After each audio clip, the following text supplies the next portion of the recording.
சாய் பக்தர்களுக்கு என் அன்பு வணக்கங்கள். ஓம் சாய்ராம்.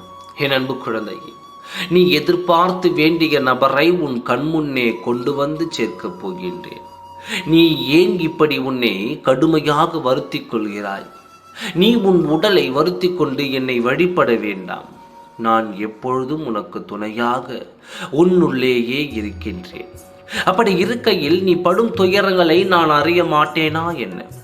நான் உன் வேண்டுதல்களை என்றும் அலட்சியப்படுத்தாதே.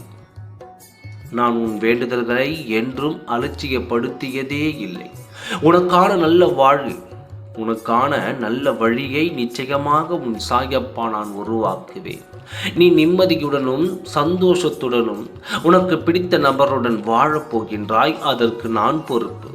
இன்னும் சிறிது காலத்தில் நீ நேசித்த உறவுகள் யாராக இருந்தாலும் அவர்களே உன் கண்முன்னே தோன்ற வைப்பேன். நீ இவர்களை தானே இத்தனை நாட்களாக வாழ்க்கையில் ஒரு முறையாவது நான் பார்க்க வேண்டும் என்று நினைத்து கொண்டு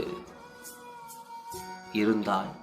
எப்பொழுதுதான் அவர்களை பார்ப்பேன் என்று ஏங்கி தவித்துக் கொண்டிருக்கின்றாய். அப்படிப்பட்ட உறவுகளை உன் கண்முன் கொண்டு வந்து சேர்ப்பது உன் சாயப்பாவின் தலையாய கடமை. உனக்காக அனைத்து வெற்றிகளும் சரியான நேரத்தில் வந்தடையும். அப்பொழுது நீ ஆனந்தம் அடைய துள்ளி குதிப்பாய். இப்பொழுது நீ மகிழ்ச்சியாக இரு. நல்லதே நடக்கும். ஓம் சாய்ராம். நன்றி. வணக்கம்.